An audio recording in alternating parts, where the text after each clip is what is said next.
Yo, what's going on, guys? DJS here, Collectivekicks.com. Wanted to bring you guys a weekly recap video this week. I know it's a little bit late, but it is, what is it, Monday the 1st of September? It feels like Sunday still to me, but it is not. It is actually, it's actually Monday, so bringing you this video late. Want to give you guys this week's weekly recap, and then also, first things first, I'm going to go ahead and start off and announce the winners of the two cases from this video. So I'm gonna announce these winners and then post the winners on Instagram. So we have the bread case. I'm gonna no, sorry. I have the bread case that I'm using for myself. I'm gonna give away the royal and then the China case as well. So I'm gonna do the royal one first. And I looked down through all the comments. There's like over 400, but then when I put them on here, it has the spaces. And if you guys already know, usually the way I do this, so like let's say this one is the winner. Let's say 13 is the winner. It actually, I'm just gonna, the way I'm gonna do this, it defaults up. So it would be Angelo would be the winner, not unique. So just so you know, wherever it lands, up from that is gonna be the winner, and that's how I determine it. So let's go ahead and do that. And so this is gonna be for the royal case. We're generating, so it's 1189. So 1189 is down here. 1189. So Kevin is going to be the winner of the first one. I'm going to go ahead and add him up here. So he won the royal blue case, and I'll email him and get his information so I can ship that out to him. And then the next one is going to be for the China case. Wow, there were some big numbers here again. So it's 1038. So you guys saw completely random, but they all ended up in the thousands. 1038. So it's going to be Jared right here. So you guys are the two winners of the cases. 2 in 400 chance. Not so bad. That's actually pretty good odds if you ask me. AJ1 case. I'm just writing it down here so I have it. So I can announce these or show these winners on Instagram. But anyway, let's go ahead and jump into the weekly recap. It's a pretty short one. I didn't get a lot of time this week to update the blog, unfortunately, and it looks like some of my writers didn't get a lot of time either, which is a holiday weekend, so I'm not even mad at anybody for that. So the biggest news, though, is yesterday, and I'll be focusing the most on this, is KD re-signing with Nike Basketball, basically ending the Under Armour rumor. Now, I don't know how long the contract is. I haven't had a chance to actually look into this too much because I was actually at a wedding DJing. Again, go figure, right? For when that was announced, so I just retweeted his tweet. But yeah, I'm curious. I think it's probably a 10-year contract. I want to say I saw that somewhere, but don't hold me to that. And I don't know if, and of course I don't think anybody's going to know until later how much the contract is for. Did Nike match Under Armour? I mean, I don't know if that's realistic, if something that happened. But what I do have to say is, I think it's pretty dope that he did re-sign with Nike, and regardless of the money, if it's $100,000 difference or whatever the heck the difference is, or $100 million difference, not 100,000, if it's like $100 million difference for KD, I'm curious to see what ends up being the loss, I guess, on his end. Again, unless Nike matched him. Regardless, Nike has done a phenomenal job branding him as an athlete, and if you consider that on what Nike has done, and I'll actually just go into the article while I'm chatting. If you consider what they've done for him, it's pretty amazing because they've basically like branded him to the point where he's recognizable like globally. Maybe he wasn't the best basketball player out there originally when he first came out, but as the years have gone by, obviously he MVP from last year, and he started with the brand from the beginning. So it's nice to see that money is not gonna just take him and leave out Nike and for everything that they've kind of helped him establish as who he is. Also, I noticed when I follow KD on Instagram, sometimes he posts pictures of here and there of him hanging out with buddies. I noticed, though, I think there was a helicopter in the background on one picture, and they had one of his buddies had a pair of Under Armour shoes on. So I was like, man, he really might be doing this. But he had like Nikes on or something like that, a Nike or shirts, and like so I'm like just thinking, can you just imagine his wardrobe of having his situation of switching companies like this and then having to probably trash all of his own name brand for the last 6-7 years, and he has all this clothes and all of his family has all this clothes, and then I mean it's definitely like uh, it would be kind of challenging to look back. It's like, and everything that he looks back on in his closet or everything, um, is all Nike. And so, and Leo, like the designer, did such a great job on the KD7. Like, I don't know, man, it would have just been crazy if it went down a different way. So I'm excited. I'm really glad it ended up working out the way it did. And I mean, we as in everybody like that's fans of Nikes and KDs, I'm definitely happy that he's back. So yeah, so I think it's exciting to see, and really what I'm excited to see is what other KD7 colorways we're gonna have. So the last one I think ends up dropping next week that we saw from the original 5 colorways that was announced upon the KD7 I guess announcement like that video or whatever, the live chat thing. I want to know what else is out there though, because you know there was over 25 colorways of the KD6. You know that they're just like brewing up a ton of different colorways for the KD7, and it's one of those models that you guys know I already have my Nike ID from the very first run. Like I'm excited to see what options are going to be available for the sneaker on Nike ID on Nike ID as well as in general releases. I want to see if they're going to do any EXT versions and if they're going to do any like elite versions. I just am really excited to see where this sneaker takes us into 2015. So I think it's definitely going to be a good year looking up, especially with KD re-signed. So I bet those other Nike athletes are kind of like bummed because they're like, oh man, my time to shine just got outshined now by KD again. But regardless, I think that's going to be good going forward. Now, what's going to happen with the Kobe line is going to be interesting because he hasn't been playing. So if Kobe's back next year, I don't know if he's ever going to officially retire or what, or if he didn't, maybe I didn't even hear the news. I don't know. I'm curious to see what ends up happening there because it seems like there's going to be an open slot. And Nike hasn't really gone public in the past when they end up dropping an athlete. It just ends up happening. Like I remember the Garnetts. Garnett just totally left and there was nothing said. And then they had like other random athletes that have had their own signature line and then they just eventually stop. So now in this day and age where there's social media everywhere, it seems like we can get to the bottom of more answers. But anyway, it is what it is. That's probably one of the biggest stories. There's one other one that's really huge that I'll cover regarding the Jordan 3. Anyway, fall New Balances 1500 colorway. If you want to see that, you check out that one. And then the Air Jordan 13 in a 3M reflective upper. Nice looking sneaker. Not sure if I don't know what I'm gonna do with it yet. I don't know if I'm gonna pull the trigger on it or not. There's a lot of 13s out there. I'm not really feeling like I have to buy any of them, and I think I covered that in another video previously. Looks like is this another Running Fieg filling pieces collab? It looks like this is. That looks actually pretty awesome. I mean, this looks like the Kobe mid, and it's going to be funny for all those people that were trashing the Kobe mids. They're like, oh, the gum sole is horrible. It threw me off. And then you see the black snakeskin upper. This is like pretty much a mimic of that. And if people are like, oh, these are awesome, I'm going to be laughing. But they look pretty dope. A new writer that I have here is starting off, and he's going to be trying to do this new series. So hopefully he'll be able to follow up and do this on a regular. But it's Forgotten Fridays. And I like it. It's like Throwback Thursdays, but he's doing like his own version of Forgotten Fridays. So I hope he continues that up. You can see it's his name down here. I don't know how to say it. D. Strassner, something like that. Shout out to him though for starting that out. It looks like a really cool new series. Now let's focus on this a little bit here. The goodbye for now, the Air Jordan 3 Retro. A lot of people were asking me if I was going to do a video on my comments on this, and this is the forum that I like to do these type of things. Instead of doing their own videos, I like to be able to do them on my weekly recap. But let's see here. So the Jordan 3, and actually I do have a Jordan 3 collection video coming out. I teased an image of it last week on Instagram of me breaking out a bag full of my Jordan 3s. But I have the video done, and it's going to be uploaded in the next couple days.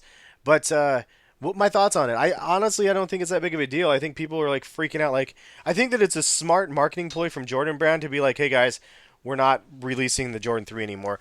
What they didn't say is, hey guys, the Jordan 3 that we've released in 2014 has been less than successful, and it's one of the classic models of Jordans. And so the fact that it hasn't been as successful as they probably would have liked it, makes them want to slow down on the production to rebuild that hype. And that's my interpretation of what's going on.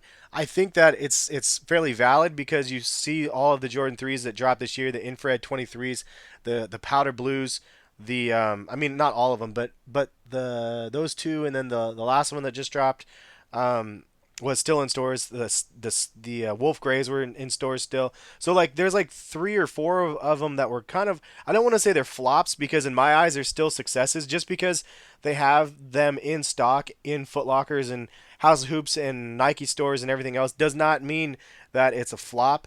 But and maybe to some people it does seem like that because they're not sold out immediately the day that they release. Like the Sport Blue sixes, as far as I know, sold out everywhere like immediately. The Carmine sixes sold out immediately.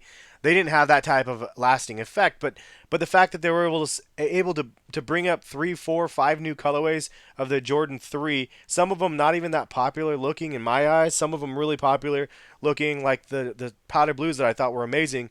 I still think they're amazing, and they didn't sell out like right away, and you can get them for close to retail still.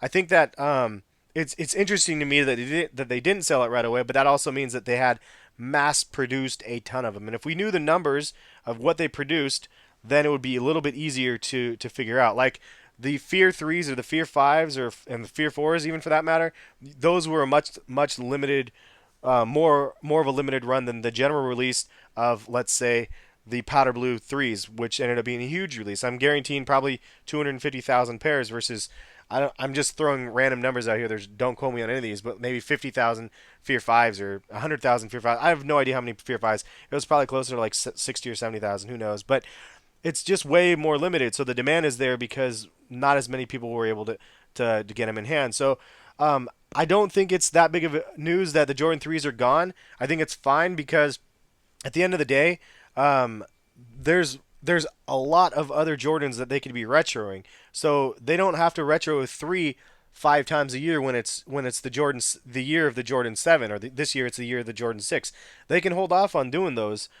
Just the same thing as the Jordan 11s. They could be doing so many Jordan 11s, but they went with a lot of low top models this year. But they decide. I mean, it's a conscious decision on their end to not overproduce the Jordan 11 because they don't want it to be watered down. Same thing with the Jordan 3. I think it got to the point where it was watered down. Now they're taking a step back and saying, "Hey guys, let it simmer a little bit. Maybe you guys will learn to appreciate the pairs that were released, and then we'll drop some more." And by the way, when we drop more, they're gonna be in the remastered type quality, which is something that they did mention. Shout out to Cousteau for holding it down at that Jordan event, and I'll get into that a little bit more as we go down here further. But really, really crazy.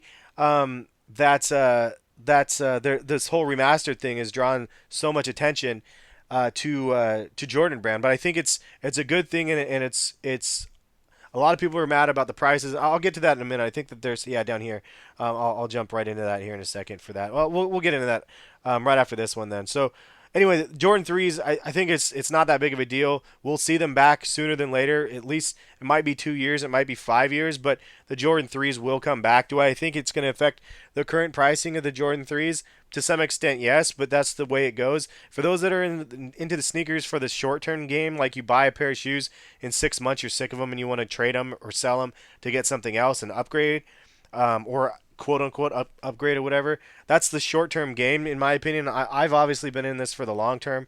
I buy a pair of shoes, and yes, I know I have so many pairs DS, but I have so many options to undead stock these at any given time I want.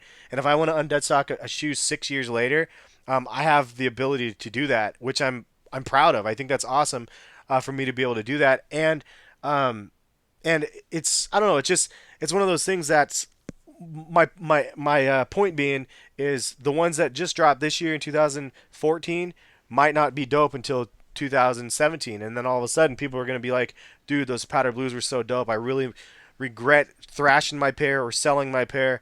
I want another pair of those. They were really great or whatever. I have a feeling that's going to happen, and that's been the revolving door of sneakers for the last 20 years. It's just the way it's gone. Anyway, Air Jordan 29s are releasing. We get a preview of 3 new colorways that are going to be happening in 2014 for holiday. But the Air Jordan 29 drops this next weekend. which I'm excited to see what ends up happening. There's one colorway I want with the Jumpman, obviously the oranger one. I want that one, but I don't think that I think they're going to sell out originally. I don't know if they're limited or not.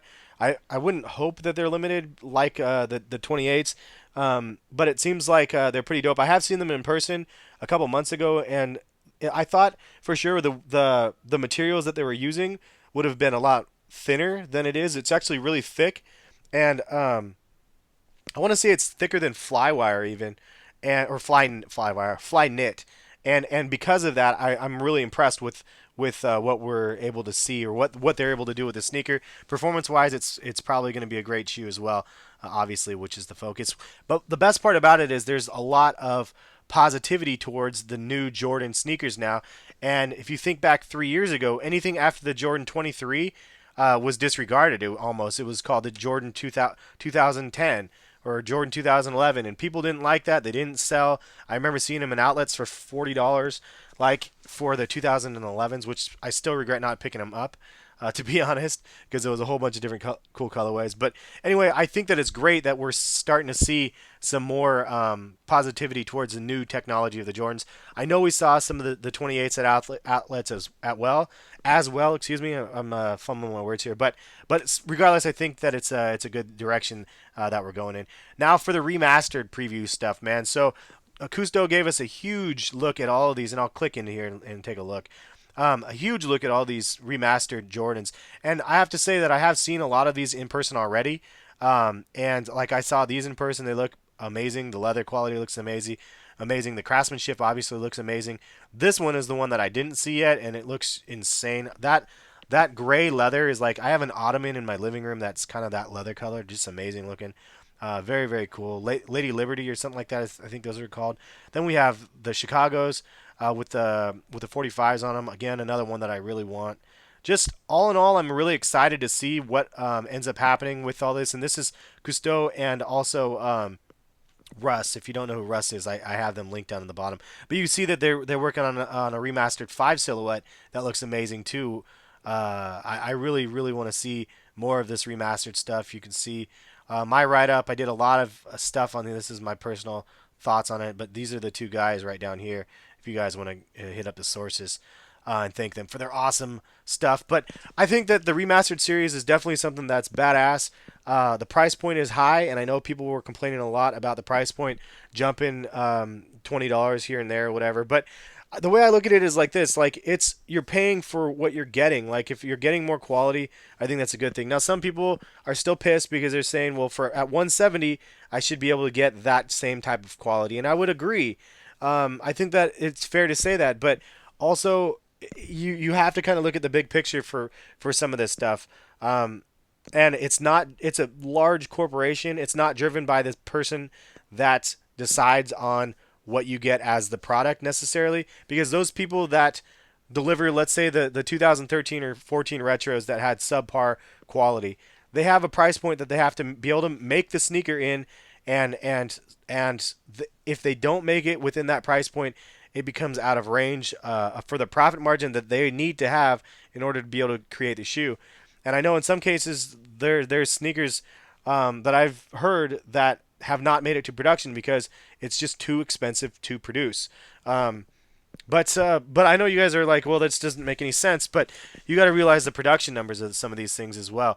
If you have something like a Ronnie Fieg or something like that, where they'd have a really small run, I don't even know how many thousands they make of those type of shoes, but I guarantee you it's not like 200,000, 300,000. And when you talk about 300,000 pairs of sneakers or 200,000 pairs of sneakers, and you have 10, 20 different pairs that you're dropping in a year, and those ones don't sell out, I don't know. There's a lot of complications that can arise because you're looking at a ton of overhead and a ton of money that wasn't made back. I'm not trying to make excuses for anything. I think I'm just rambling again. I'm in a rambling mood. But bottom line is it's an expensive production to be able to make 250,000 pairs of sneakers, try to look exactly the same for every single pair, and have them be handmade. That's a lot of effort. And so they've maintained, they've gotten by, they haven't used the best quality materials. They're addressing that issue. I think that's commendable in my eyes. Yes, it's going to come at a premium price. Um, it's funny and I'm guilty of this too. It's funny that some of us are like a-okay with dropping $250, $300 on a pair of LeBrons, and again, I'm guilty of this quite a bit. Um, and but paying $200 for a pair of Jordans, it freaks people out. For me, it doesn't freak me out as much to pay $200 for a pair of Jordans, especially if the quality is better. And if you look at all the retros previously, look at the 5 Lab 3s, 3 Lab 5s. Those were like 225 for those. The Nike Airs on the back were 200. The Fears were like a $190 or something like that, I think. So like we have had retros Jordans that are upwards of $200 or more previously. It's not anything too crazy, but seeing that they're going to be able to produce that on an average pair, not a short run of 20, 50,000 pairs, but maybe 200,000 pairs, I think it's a good thing. I think that we're still going to see flaws in the make because there's a certain percent of production that's always kind of flawed. So I'm sure we'll see as soon as the remastered series come out, we're gonna see people go look at my remastered sneaker and you know the threads hanging off here or that or the paint isn't as good. I'm sure there's gonna be those handful of pairs, but all in all, I think that it's gonna be a vast improvement of what we've seen in the previous years, and I'm excited for 2015. Quite honestly, I think there's just lots of cool things coming down the pipes that we're gonna be seeing. I'm gonna try to hurry up and sum this up because we're running out of time. Air Jordan Future Premium with the black leather look with the gum soles. Look super sick. Premium leather, super sick. Price tag $375, not so dope. It's kind of up along the lines of the Jordan, those other Jordan Shines and stuff. But price point's way too high. But premium leather it is what it is. Curious to see if those will actually sell out and how limited they are. The Atmos Bleached Denims dropped yesterday, I believe. Did anybody actually cop? I think it was a Japan release only. Yeah, so I didn't cop, but they look kind of dope. Air Jordan 13, we also get a look at a black and red holiday. It kind of looks weird with the red pods, to be honest. If I actually got these, I think I would throw those. I